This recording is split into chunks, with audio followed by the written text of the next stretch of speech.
Clair Obscur Expedition 33 is an incredible success story, and its impact on media in general is nothing short of monumental. The game was conceptualized during COVID by a bored Ubisoft employee, Guillaume Brochet, who worked as a brand development manager, narrative lead, and associate producer for Ubisoft. He left the company because he was bored, and he knew that the ideas he had for his own games would never see the light of day within that company. So in 2020, he struck out on his own to found Sandfall Interactive. The Clair Obscur team would be assembled through optimistic messages sent across Reddit and online forums in search of talent to onboard. Eventually, the team would grow to be a respectable 30 people and would secure funding for Clair Obscur through publisher Kepler Interactive. 5 years later, a huge hit would be released in the form of Clair Obscur Expedition 33. One of the many highlights of the game is its soundtrack, which currently sits at number 1 on both the classical and classical crossover album charts on the Billboard Top 100, which it's held for 2 weeks. Plus, the soundtrack made number 13 on the Top 100 Soundtracks chart. It's quite impressive, especially considering the game's composer had never worked on a video game before and was found and recruited on music sharing website SoundCloud. It's quite the feat for a brand new studio only 30 people in size, many new to their position, to go on to create one of the most praised and highly rated games of the year, with one of the most compelling stories in recent memory, a star-studded voice cast, top-tier visuals, and a chart-topping soundtrack.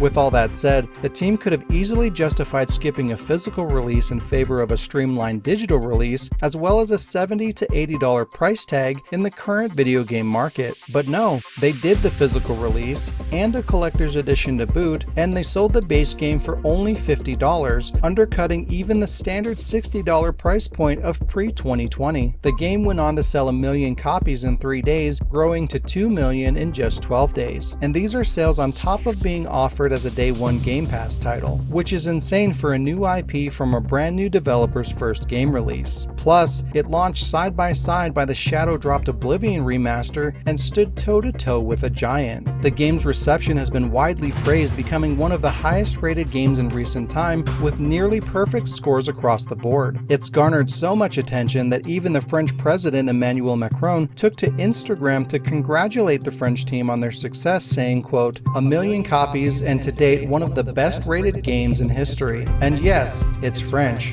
Congratulations to Sandfall Interactive and all the creators of Expedition 33. You're a shining example of French audacity and creativity." Indeed, congratulations Sandfall. When's the sequel?